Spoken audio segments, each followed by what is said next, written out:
Hello, I'm Jo Channon and I'm here to show you the first of a series of short videos demonstrating how to use the variety of different products available from That's Crafty UK.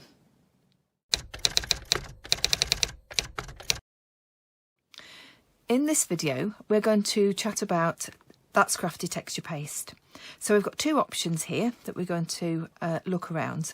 First of all, we've got the light texture paste and the thicker texture paste, and they're both available in the 250ml pots.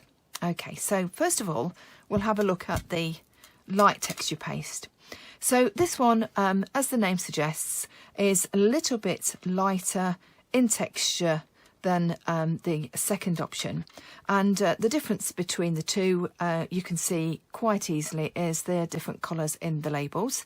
So you're looking for the light green coloured label for the lighter one. Now this one is suitable for paper, card and a chipboard, and all your projects that are worked around those different mediums. So they are both water-based and they both dry with a matte finish. Okay, we'll talk a little bit more about that in a few minutes. So with the lighter texture paste, we'll show you exactly how they come. So you do get this seal on the top, and you can see there that it's a nice white finish, and like I just said, once it's actually dried, it will dry with a nice matte appearance. So that means that you can actually paint over the top of it or put all sorts of different mediums, yeah, just basically use all your other crafty stash alongside it. So what we'll do now is we'll have a little chat around the more thicker texture paste out of the two, and this one is really ideal for when you're wanting to create dimension and texture to your projects. So it's suitable for almost any surface, and you can see, having shown you the lighter texture paste and now showing you the thicker one, the difference in the two.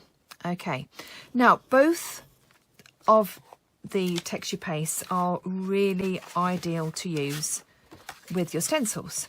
So let's just bring in one of the That's Crafty stencils, and all of the products that I'm using are available on the That's Crafty UK site, so have a little look if anything just jumps out to you. So you can use the obviously the texture paste with brushes or a palette knife, whatever you're happier to do. So I quite like using a palette knife. So if you just pop the palette knife into the pot, okay, take a small amount out. You can always add to your design. And then of course you will take off the excess and pop it back into your pot as well, which you'll see in a second. Always pop it on the back of your palette knife if you're using a palette knife, okay, because it is easier to handle. Pop it down onto your project and then just very carefully just pop it through over the area that you actually want to bring the pattern through. So I do need a little bit more here, so just take some more out of the pot and just bring that lovely texture paste through. Now obviously you don't need to use all the stencil, you can use whatever part that you wish. You can fasten it down if you feel happier to do that, but as you can see, the That's Crafty stencils are excellent quality and are easy to manage. So we'll just lift that off and show you the lovely depth and the dimension. Always pop your stencil into some nice warm water as soon as you finish using it, because that will enable it to be cleaned much easier. And then you can see there how fabulous that dimension is. With both the thicker and the lighter texture paste, we can add colour. So the ideal would be to take a small amount of your texture paste and pop it onto a suitable surface that can be wiped clean afterwards. So to add colour, lots of different options. The one that I do favour is using the multi-surface paints from That's Crafty. You'll see here we've got this lovely vibrant purple. You don't need a great deal.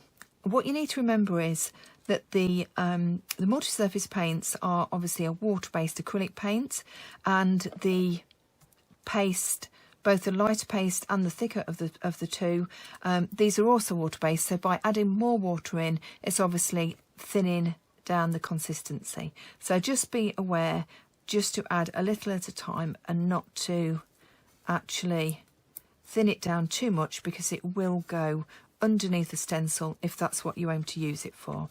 So you can see there it really does work beautifully into the paste, nice and smooth, and creates that really lovely colour. Now obviously the colour from the pot is darker because you are adding it to a white paste, so therefore you are getting a much more pastel appearance. So just showing you a little bit of this over in for one of the just popping it over onto a little area of one of the That's Crafty stencils.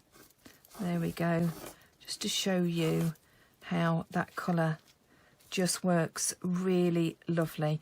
So that's both of the different texture pastes that we've talked about there. I will actually show you also how we can mix it in with powder. So that's the paints, that's the acrylic paints, the multi-surface paints, and these are the 13 Arts Colour Glows. And what we can do with these is we'll just take a nice dry brush and again take a little bit of your paste, pop it onto a surface that can be cleaned afterwards again, and with a nice dry brush take a little bit of your powder and just mix it into your paste. So we'll just show you here again how that really works so well. So of course your options are endless with regards to the colours. By having the white base you can actually really extend what you have by adding different mediums. So we'll go straight to the paper here and show you how beautiful that colour actually comes out. And again, do remember that the colours will be a little bit lighter because you are adding it to white paste.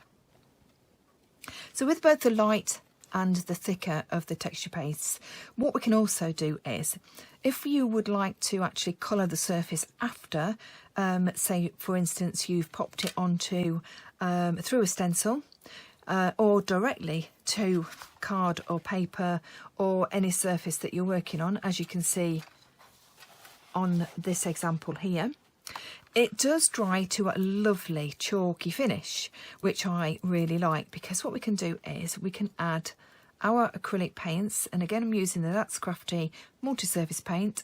On this occasion I'm using the bright blue, and we can actually add colour over our image. So just lightly painting over the actual image itself, just there we go, a nice light coverage. And then if you want to add any more, just give it a little bit of a dry in between the coats, and then add another coat to make it a little bit of a deeper colour. Now what we can do here is we can leave it like that. It is lovely, it creates a really nice appearance. We could then cut that out with a nice round die. But what we also do with it, which I really do enjoy doing, is actually sanding it back. So you have to leave it to completely dry. Obviously the paste is dry anyway, and then leave the paint to dry. You can use a heat tool or a hairdryer to give it a little bit of a quicker dry time, and then taking a sanding block or a very fine sanding paper, just lightly run over the top, and then you get this super shabby chic look, which I really like. This looks superb on canvases and MDF projects as well. So that's another little idea that you can use.